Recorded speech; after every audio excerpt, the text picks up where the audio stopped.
Dios les bendiga, amados hermanos, reciba saludos cordiales de mi persona. Damos gracias a Dios por este privilegio que nos da de poder estar ya en esta lección número 6, en el cual estaremos aprendiendo acerca de la existencia de nuestro Señor Jesucristo. ¿Realmente existió Jesús? ¿Cómo podemos nosotros comprobar a través de la historia que realmente Jesús es real y que Él está vivo?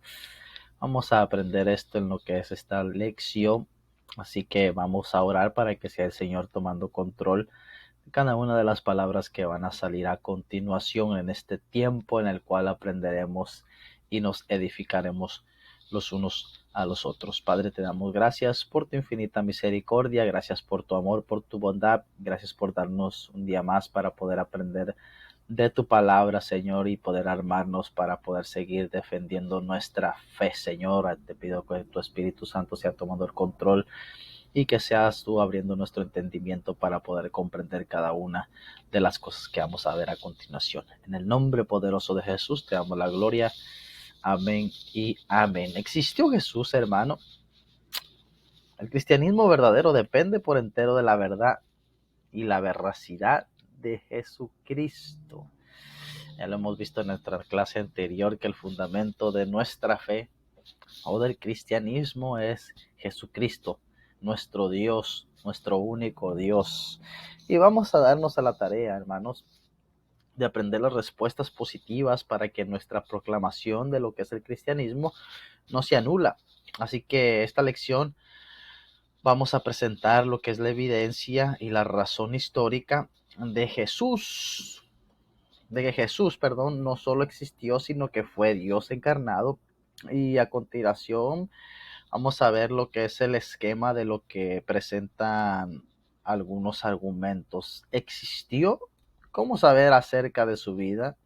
¿Quién fue? ¿Por qué debemos creer en él por sobre todo lo demás? Con estas preguntas deberíamos de abrir lo que es una plática o bien entablar una conversación con personas que aún tienen dudas de si realmente existió Jesús, cómo ellos o cómo nosotros podemos comprobarles que no es solamente un mito, una fábula, un cuento como los que inventa Disney, sino que vamos a ver acerca y aprender lo que son algunos argumentos.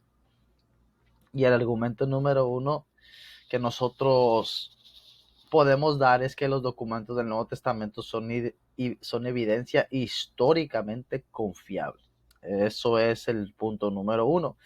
Como argumento número dos, podemos dar que la evidencia histórica del Nuevo Testamento muestra que Jesús afirmaba ser Dios y confirmó eso mediante señales prodigiosas que culminaron en su resurrección. Vemos todo lo que hizo nuestro Señor Jesucristo a través de los evangelios, cómo Dios obraba prodigiosamente a través de la persona de Jesucristo, cómo Dios se glorificaba de una manera tan poderosa que no había nadie que hiciera lo mismo que Jesús hacía, ni que enseñara de la manera que él enseñaba con la autoridad que se le había sido delegada de la primera persona de la Trinidad, que era el Padre, y que culminó por la resurrección, acto que pues muchos dioses proclaman ser la verdad, pero que ninguno realmente ha hecho lo que nuestro Señor Jesucristo ha hecho: resucitar, vencer a la muerte. Y como argumento punto número 3, por lo tanto, hay evidencia histórica confiable de que Jesucristo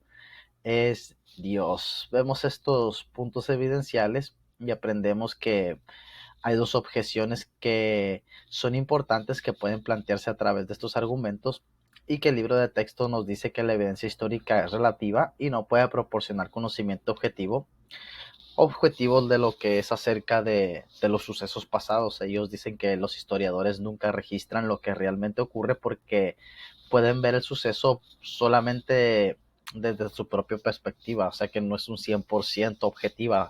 Y cuando nos habla de la palabra objetiva, nos está hablando acerca de que realmente no es absoluto, o sea que yo veo algo y yo lo acomodo a mi manera. Pero en sí nosotros sabemos que obviamente un historiador tiene que tener testigos y para escribir una historia tiene que estar de acuerdo dos o tres, o tienen dos o tres personas, o por lo menos dos tienen que haber sido testigos oculares para que esa historia sea veraz. Y en este caso, pues obviamente las evidencias de cada uno de estos documentos, vemos que hay 4 evangelios que narran la vida de Jesucristo, la persona de Jesucristo, la divinidad de Jesucristo, la naturaleza humana de Jesucristo. Así que pues, a pesar de todas estas dos objeciones que plantean a través de estos argumentos, pues nosotros podemos saber que realmente sí es por cierto real, pero ellos tratan de negarlo para pues no seguir o no dar fiabilidad a estos argumentos. La historiografía casi desapareció por completo para los historiadores medievales. Los escritores bíblicos y los padres de la iglesia, por un lado, junto con los escritores poetas clásicos por el otro, eran considerados autores o autoridades, cuyo testimonio no fue cuestionado. Sus sucesores contaron como menores escritores o compiladores que adujeron el testimonio de las autoridades. Esto fue en la época medieval, lo cual estos estaban pasando por un déficit de historiografía donde la mayoría de personas eran analfabetas y ellos miraban a los que escribían lo que era la historia o la plasmaban en lo que eran los documentos, y ellos le daban la autoridad porque pues ellos conocían, eran, tenían noción de conocimiento básico de lo que eran las escrituras, y por lo tanto pues hasta se les consideró los padres de la iglesia en esa época, donde pues realmente lo que ellos escribían era como una autoridad en ese tiempo. O sea, ellos los tomaban como escritores o compiladores de los sucesos que acontecían en ese momento, sucesos atrás, porque eran testigos oculares o habían oído realmente lo que había pasado tiempo atrás, o de lo que ellos estaban percibiendo en ese momento, y pues quedaron grabados a tal punto que estos historiadores los tomaba pues la gente como una autoridad. O sea que lo que ellos escribían era totalmente autoritario y era totalmente veraz, y por eso fue que no desapareció y le daban credibilidad a las cosas que ellos escribían y que quedaron plasmadas y que ayudaron mucho tanto en ese tiempo como hasta el día de hoy para poder tener pruebas de lo que realmente se estaba viviendo y de lo que se vivió en aquellos tiempos como testimonio de que realmente Jesús es real. Y uno de los padres de la iglesia, llamado Isodoro, que era padre de Sevilla en esa época medieval, escribe que el carácter de la escritura histórica medieval como reiteración de autoridades fue en gran parte determinado por Isodoro, obispo de Sevilla, que argumentó en sus etimologías que dado que la historia, en contraste con la fábula y el mito, narra lo que realmente sucedió, debe ser una cuenta de testigos oculares. Esto pues dando por confirmar que los que objecionan este enfoque histórico, por lo cual el padre Isodoro, como lo acabamos de leer, no nos da las diferencias entre la fábula y el mito y la historia. Así que por lo tanto el libro de texto abre la pregunta de si la historia no es real y no importan los testigos oculares, porque entonces los historiadores que objecionan relativamente la existencia de Jesús están revisando constantemente los libros de historia, sin ellos piensan que no pueden aproximarse a una exactitud. Si ellos siempre están constantes revisando esos libros de historia para quizás encontrar un error, pero siempre los están revisando. Por lo tanto, quiere decir que la historia de que se escribió en ese tiempo, que se plasmó en ese tiempo, es veraz, y que hasta el día de hoy sigue teniendo esa validez de que nuestro Señor Jesucristo pues realmente existió y que sucedieron cosas en su nombre, aún ya estando Él en el cielo, porque podemos ver lo que es la época medieval, los padres de la historia, lo que ellos, o los sucesos o los acontecimientos que ellos tuvieron que lograr pasar para que esto se quedara plasmado, para que esto siguiera hacia adelante conforme el tiempo iba pasando. Así que esto pues es veraz, y vamos a ver lo que dice George Latch en lo que es el libro de Apologética y Veracidad Cristiana, Dice, reposan a mediación de la revelación a través de eventos históricos. El cristianismo no es un código de vida o filosofía de la religión, más bien está arraigado en eventos reales de la historia. Para algunos esto es escandaloso porque significa que la verdad del cristianismo está ligada a la verdad de ciertos hechos históricos. De modo que si esos hechos se refutaran, también lo haría el cristianismo. Pero al mismo tiempo esto hace que el cristianismo sea único porque a diferencia de las mayorías de las otras religiones del mundo, ahora tenemos un medio de verificar su verdad mediante evidencia histórica. Solamente, solamente no solamente nosotros como creyentes tenemos lo que es la Biblia. Nosotros tenemos la Biblia y podemos decir, no, pues es que la Biblia dice no, sino que también, así como dice George Ladd, dice que nosotros tenemos evidencia histórica que está marcado, y hay una rama que estudia todas estas situaciones y lo podemos ver en lo que es el libro de guía Holman de la apologética cristiana, que si tiene la oportunidad de comprárselo, está muy bueno, y ahí habla acerca de lo que es la historicidad de los tiempos de Jesús, que la arqueología llegó al Medio Oriente y encontraron pues los pergaminos, encontraron documentos del Nuevo Testamento, incluso de personas que no eran cristianos que testificaron que eran contemporáneos de Jesús, de las maravillas que Jesús hacía, y otros fueron testigos que eran soldados romanos en la época de Jesús de todos los acontecimientos que realmente él hacía cuando él caminaba. O sea que muchos eran contemporáneos escritores cuando Jesús estaba, o sea que estaban en el tiempo donde Jesús estaba. Por lo tanto, esto nos hace que más que la Biblia, nosotros tenemos pues pruebas tanto arqueológicas, pruebas de esos tiempos como los pergaminos, barcas y cuantas cosas más que ellos han encontrado en tierras bíblicas que pues la Biblia nos enseña. Nosotros como creyentes sí decimos la Biblia que es el documento histórico. Bien, sí estamos en lo cierto, pero ¿cómo comprobamos que lo es?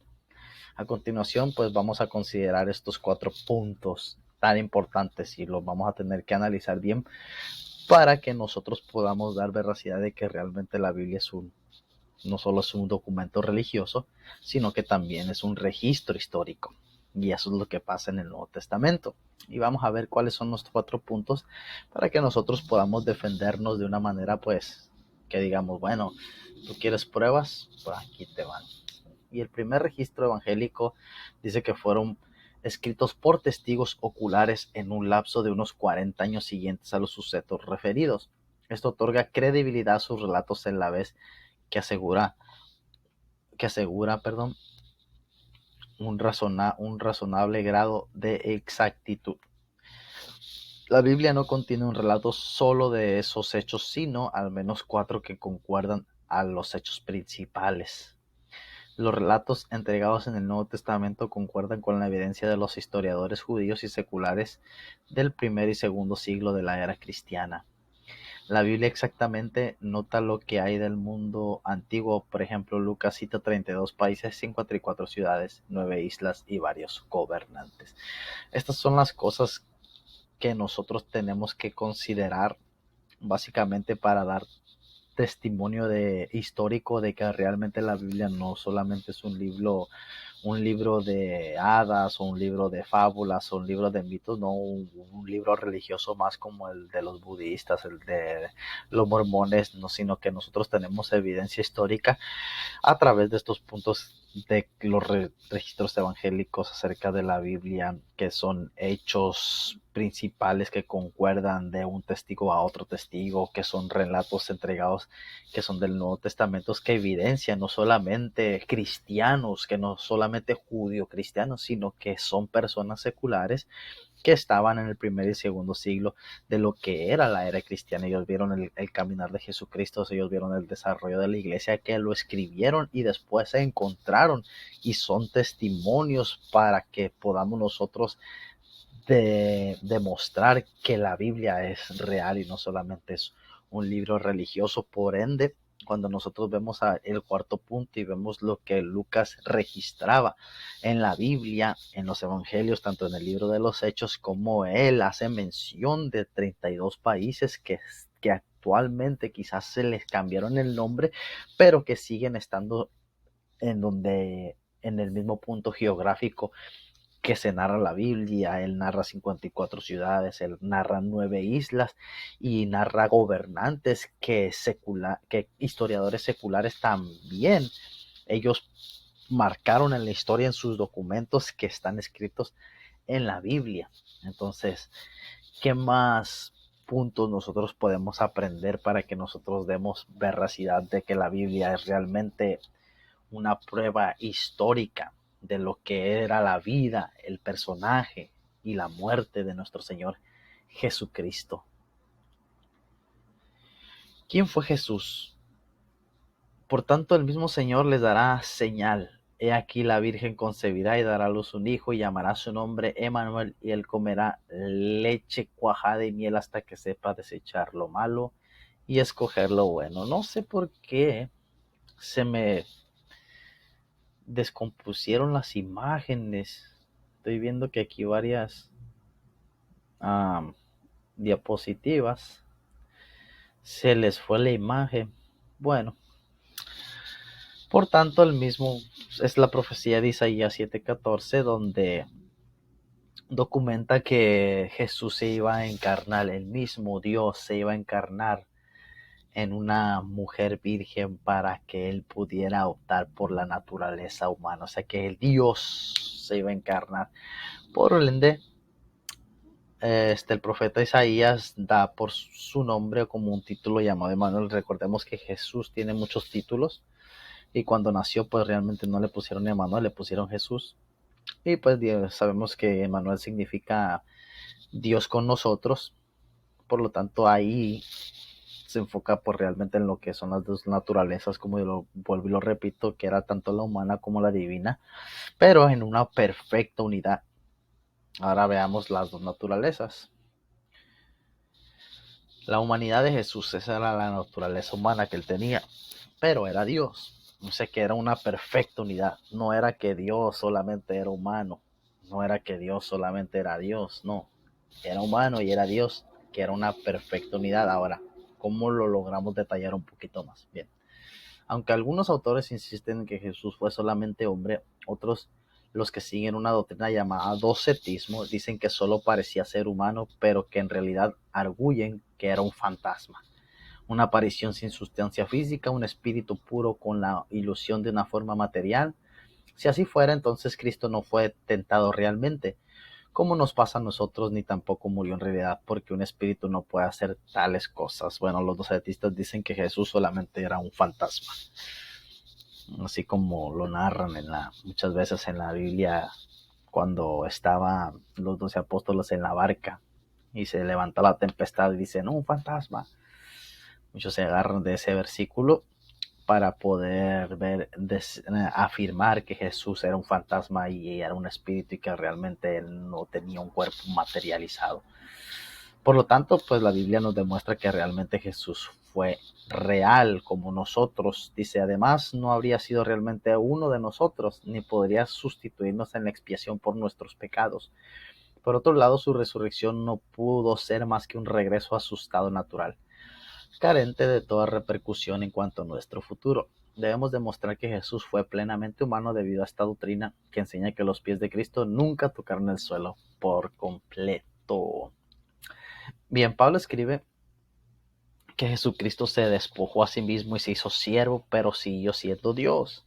¿En qué sentido retuvo o no sus poderes divinos Jesucristo? Bueno, dice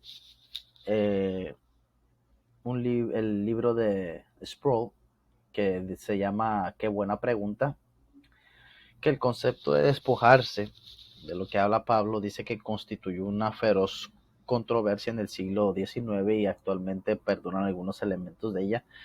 Y la palabra griega usada por Pablo en el capítulo 2 de Filipenses, kenosis, que significa vaciar, en la mayoría de las versiones bíblicas se traduce despojar. La pregunta es, ¿de qué cosa se vació Jesús en su estado humano encarnado? La visión popular de ciertos círculos en el siglo XIX fue que en el momento de la encarnación, el Dios eterno, la segunda persona de la Trinidad, puso al lado, se vació a sí mismo de sus atributos divinos para poder convertirse en hombre. Y al convertirse en hombre, en un sentido muy real, dejó de ser Dios. Tenemos así la transformación de la deidad a humanidad, porque dejó al lado su omnisciencia, su omnipotencia y su autoexistencia y todos los demás atributos que son propios de la naturaleza de Dios. Así que pues esa es la naturaleza humana de Dios. Obviamente Cristo fue humano, pero no se desligó de su naturaleza divina, pero él se despojó de ciertas cosas, como por ejemplo que era la naturaleza de Dios, que eran los atributos de la omnisciencia, de la omnipotencia, así como un video que Heiser uh, puso, incluso nuestro hermano Joel lo compartió en su Facebook, si lo puede ver, para que usted pueda comprender un poquito más acerca de lo que es, de los atributos de lo que Cristo se despojó por encarnarse y venir a cumplir con la misión que se le había delegado por parte de la primera persona de la Trinidad, que era el Padre. Y como nosotros podemos ver y notar que obviamente Jesús fue hombre, fue carne como nosotros en su desarrollo. ¿Por qué? Porque Jesús pasó por todos lados del proceso normales del desarrollo humano. Fue concebido en el vientre de la madre por el Espíritu Santo, y eso lo podemos encontrar en Mateo 1:18. Y en el versículo 20, Lucas 1:34 también, que hace referencia. Nació de una mujer que cumplió su embarazo a cabalidad, creció como un niño normal, desarrollándose en lo físico, mental y emocional. Maduró en el punto que aún cuando estaba iniciando los 30, la multitud de Jerezón le dijo: aún no tienes 50 años.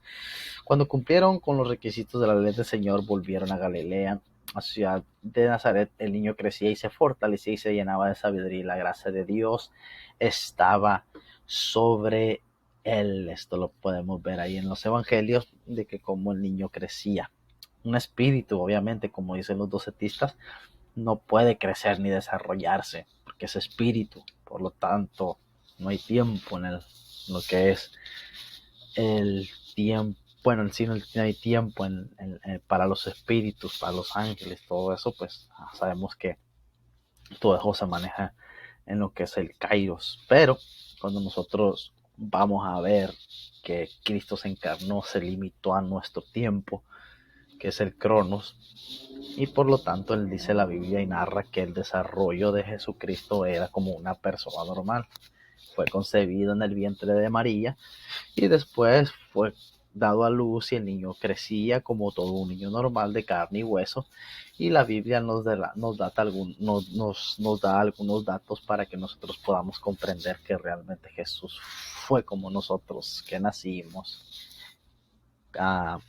Teníamos que comer, teníamos que beber para seguir desarrollándose pues como un niño en esa época y en la época de ahora. Y vamos a ver también sus afectos para comprobar que realmente Jesús era totalmente humano. Jesús dice que desplegó todos los rasgos humanos en sus necesidades.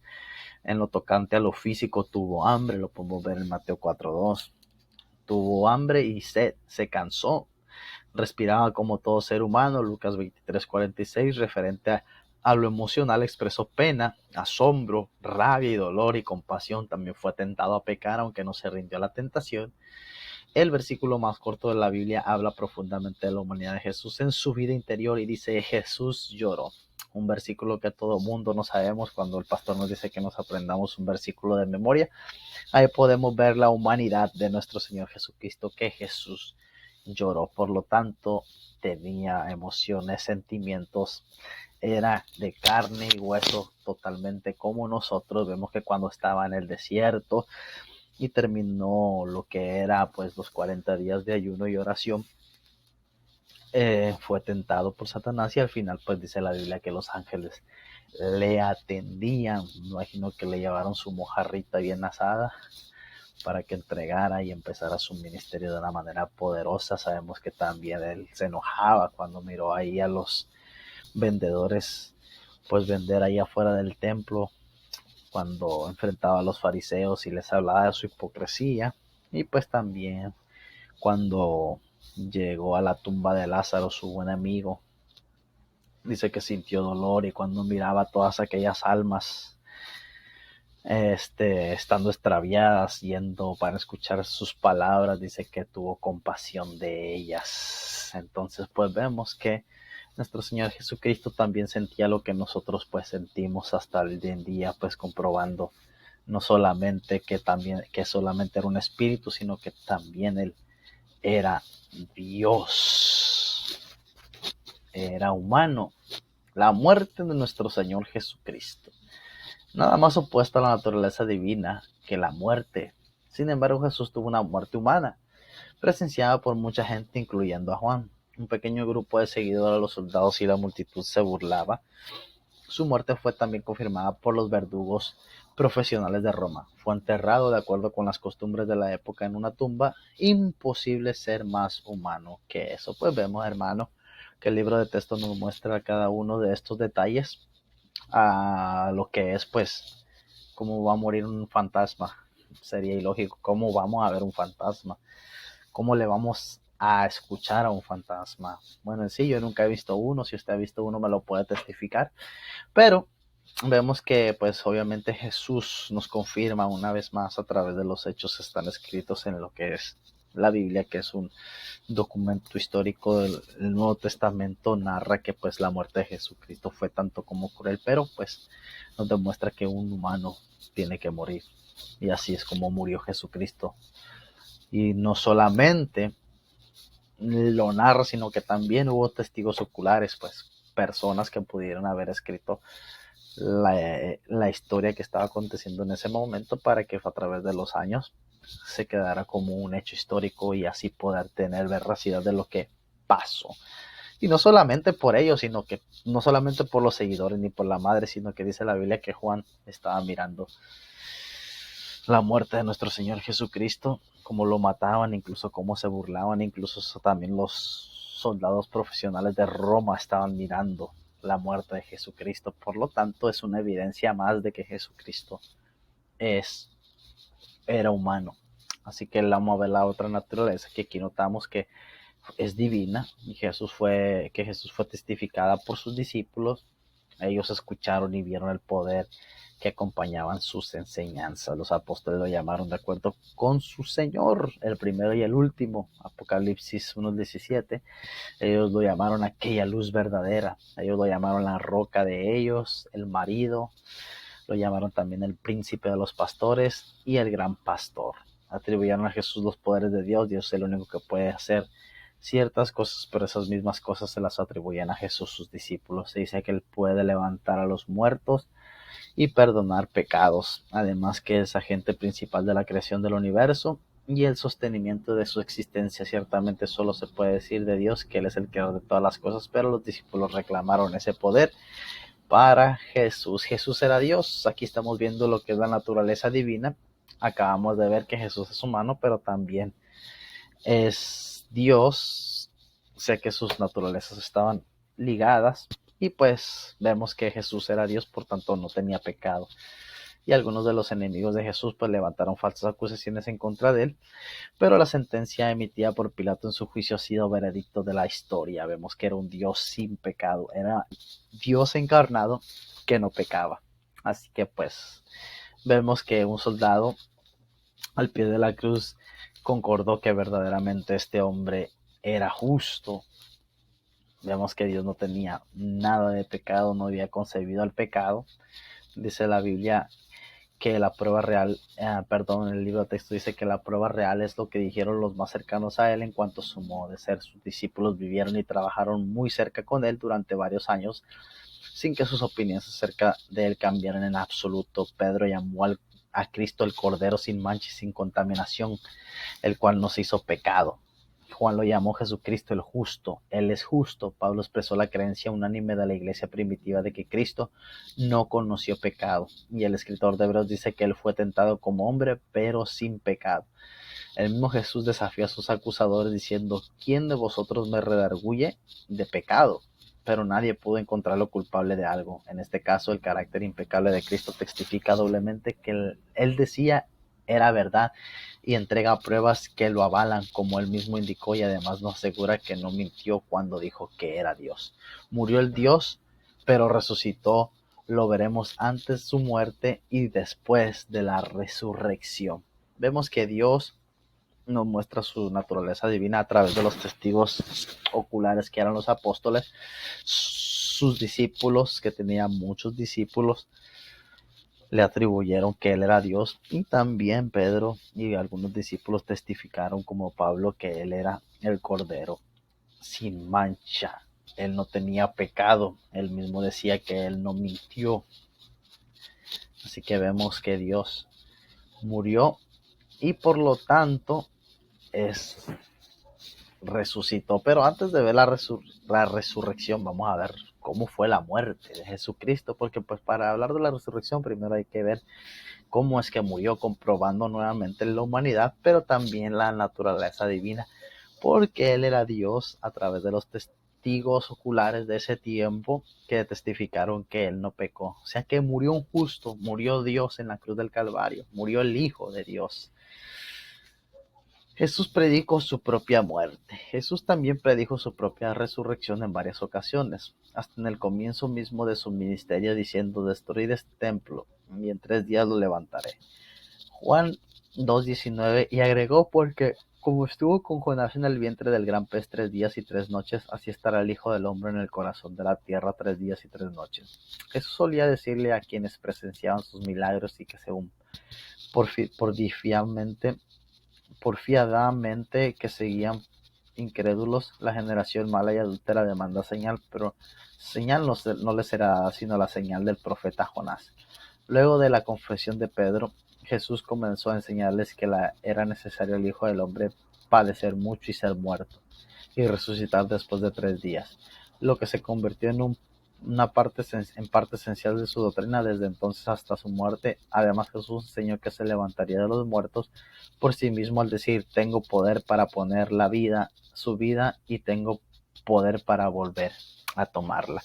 Él mismo, a través de cuando él estaba caminando pues en la tierra, cuando estaba en su ministerio, él estaba enseñando acerca de que él tenía que padecer y él tenía que morir, así como nos lo enseña la Biblia, y que a él nadie le quitaba la vida, sino que él tenía el poder tanto para ponerla como para volverla a tomar. Eso lo vemos allí en los evangelios de Juan, en el capítulo 10 y en el capítulo 18, que él pues realmente él había venido a morir no solamente por uno, sino por todos nosotros. Por ende, pues vemos que Jesús mismo estaba anunciando su muerte y pues murió realmente como lo narra la Biblia. No hay evidencia que sugiera que Jesús haya sido drogado. El rechazo, el analgésico que usualmente les administraban a las víctimas de la crucifixión, junto antes de morir le ofrecieron un sorbo de vinagre para aliviar su reseca garganta, lo que no alcanzó a intoxicarlo. Su evidencia de agonía y muerte no encajan en el cuadro de un hombre que está por quedar como muerto en un estado inducido por la droga.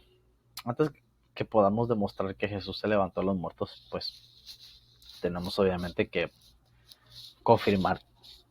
demostrar que Jesús murió. Y el Corán afirma que Jesús solo fingió morir. Dicen que Jesús murió drogado, que le dieron una sustancia y que por lo tanto no pudo haber muerto en la cruz. Y pues muchos que son escépticos dicen que parecía estar muerto, pero que no estaba muerto, que él solamente estaba en una sobredosis. Pero obviamente sabemos que históricamente resucitó y que la tumba está vacía. Y pues dice el libro de texto que no es un milagro que un hombre vivo salga caminando desde el sepulcro. Para que la resurrección tenga significado, Jesús tuvo que morir primero, y para comprobarlo debemos considerar varios puntos. Uno de los puntos es la abundante hemorragia, que confiere alta probabilidad de la muerte. Su extremo estado emocional le hizo sudar grandes gotas de sangre mientras oraba en el huerto. Probablemente Jesús estaba ya en estado grave o crítico antes de que lo crucificaran, pues la noche anterior a la crucifixión fue golpeado y azotado repetidas veces con un látigo romano de 3 puntas recubiertas con pedazos de hueso o metal, que desgarró los músculos esqueléticos y preparó las condiciones para un colapso circulatorio. Además, le habían insertado en su cabeza unas coronas de espinas. Luego, entre las 9 de la mañana y poco antes del ocaso, sufrió 5 heridas importantes, de las cuales 4 fueron las de los clavos usados para fijar a la cruz. Restos hallados de palestinos crucificados nos permiten saber que esos clavos eran de 12 a 17 centímetros de largo y 1 centímetro de grosor. Bien, siempre las evidencias históricas están ahí, como usted lo puede ver. Palestinos crucificados tenían todavía los clavos insertados en los que eran los huesos, los esqueletos, ahí en lo de las manos, los huesos de las manos, y pues ahí se podía testificar o asegurar que realmente que lo que había pasado a Jesucristo es totalmente real. Por lo tanto, no murió drogado, sino que pues vemos ahí básicamente lo que pasó o lo que está datado ahí históricamente del sufrimiento que pasó Jesús al ser latigado con lo que eran los pedazos de hueso con metal, que se le desgarraron lo que eran los músculos de los huesos, y a veces a nosotros simplemente cuando nuestra madre nos pegaba con el cinto llorábamos. Ahora más ese castigo tan cruel, tan devastador que le hicieron a nuestro Señor Jesucristo de pegarle con látigos de pedazo de hueso, que sus huesos eran pues, los huesos usted sabe que son duros, más estaban acompañados de metal picudo. No sé si usted ha visto la película, que me imagino que sí, todo el mundo la ha visto, La Pasión de Cristo, hasta los ateos.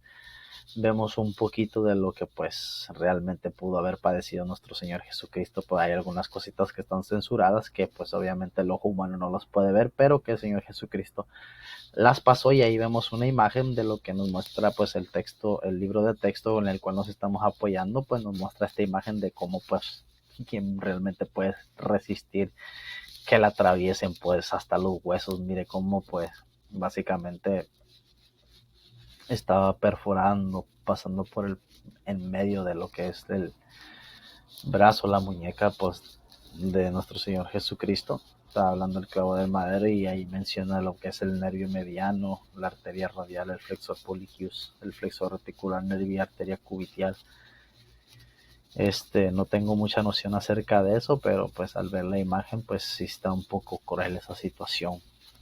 A mí me va a dar la tarea de estudiar un poquito acerca de esas áreas, pero ay, es un poquito medio nervioso al ver la situación. Creo que hasta nomás de ver la imagen me duelen las manos, pero sí, para poder decir, o por aquellos gnósticos que dicen que realmente Jesús murió drogado, pues al ver esta situación de cómo fue latillado y cómo pues básicamente llegó a la cruz ya casi muerto. Lo remataron con clavos que medían 12 a 17 centímetros de largo y 1 centímetro de grosor, y traspasar lo que eran las manos de Jesucristo pues es algo pues que es medio ridículo decir que solo fingió morir a través de ese castigo tan cruel. Y pues vamos a la otra evidencia de lo que fue la lanza. Agua y sangre salieron de su costado cuando la atravesaron con una lanza. La mejor evidencia señala que esto fue un lanzazo asestado por un soldado romano para asegurarse de su muerte. La lanza penetró sus costillas, perforando su pulmón derecho, la bolsa de membranosa que guarda el corazón y este mismo, dejando salir los líquidos pleurales y la sangre. Jesús estaba incuestionablemente pues muerto antes de que lo bajaran de la cruz, y quizás antes de que le infligieran la herida con la lanza. Las heridas en sus muñecas y pies deben haber cortado nervios principales. El golpe testado a su costado era fatal de por sí. Pues vemos, hermanos, que pues básicamente muchos expertos dicen que Jesús murió asfixiado al estar colgado en la posición que él estaba.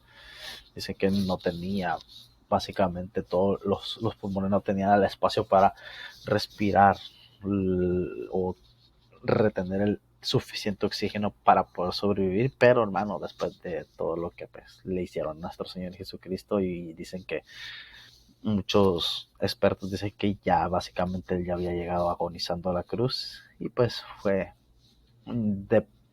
por demás en clavarle la estaca, porque pues él ya había dado el último suspiro antes de que se la clavaran. Pero pues como golpe final, se le puede decir de esa manera, le clavaron la estaca por al lado. El procedimiento habitual de la crucifixión incluía quebrar las piernas de las víctimas para que no pudieran levantarse y exhalar.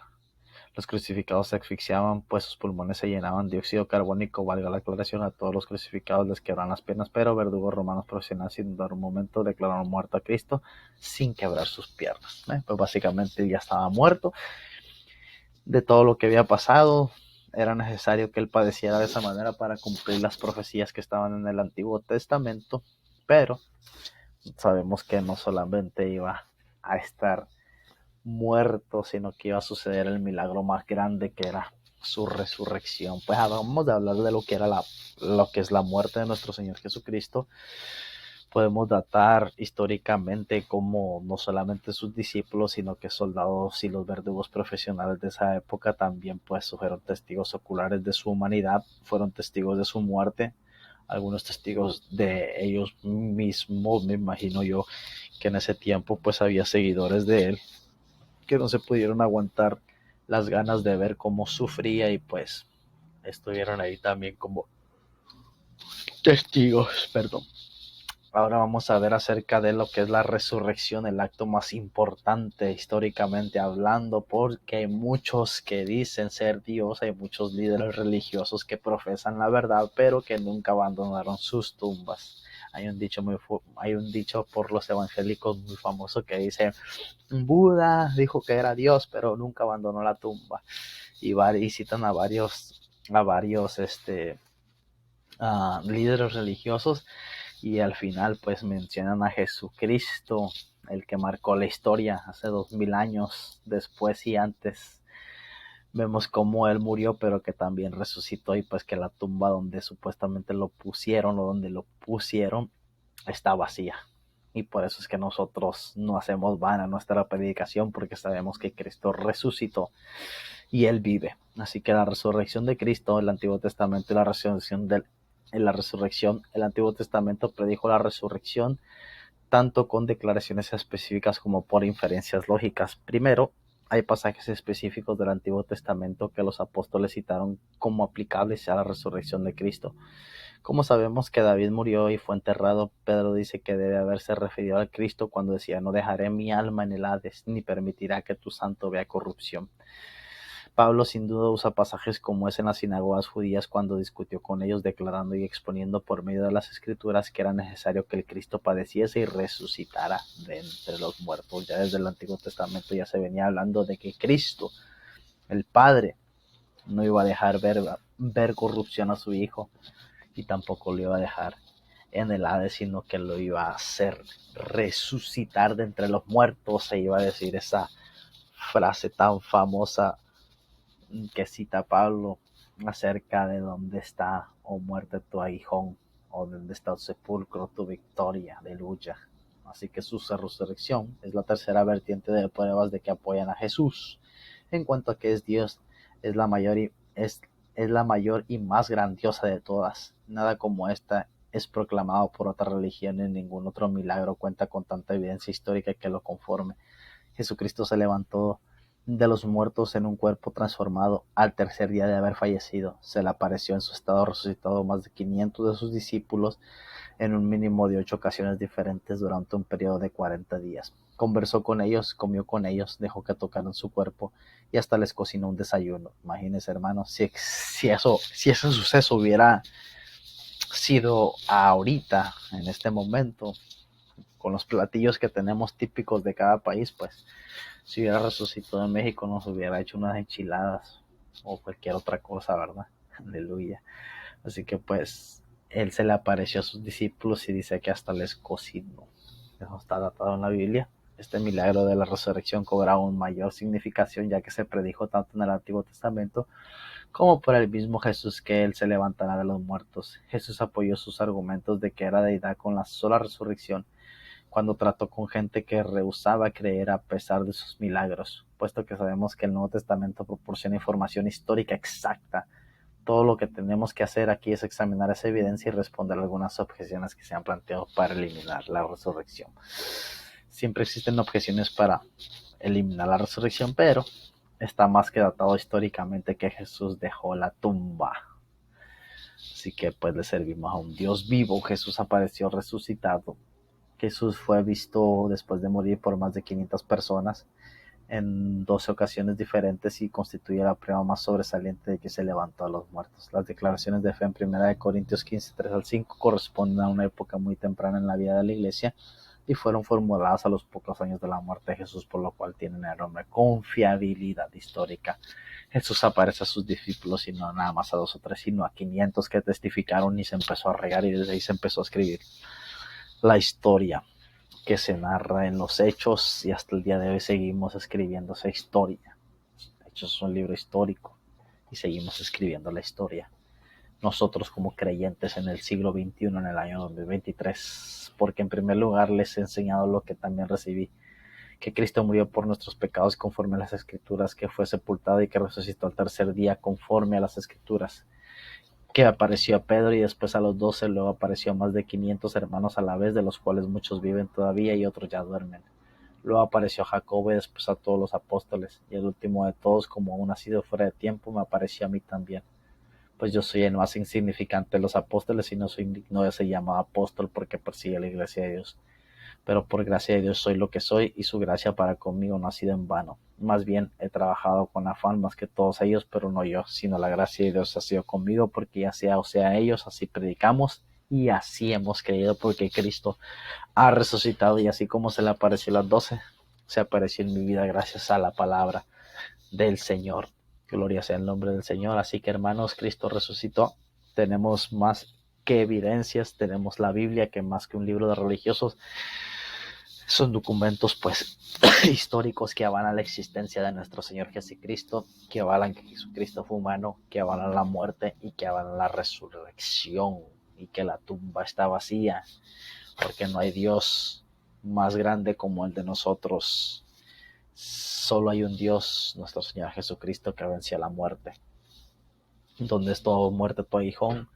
¿Dónde está, oh sepulcro, tu victoria? Aleluya. Por lo tanto, si Él vive, nosotros también vivimos. Así que esperemos que esta lección sea de beneficio para su aprendizaje, para que usted pueda implementarlo y pueda contestarle a aquellas personas que aún son incrédulas a la existencia de nuestro Señor Jesucristo, y usted pueda mostrarle evidencia histórica a través de esta lección y los artículos y el material que nosotros le hemos provisto, para que usted pueda defender la fe y decir que Cristo vive.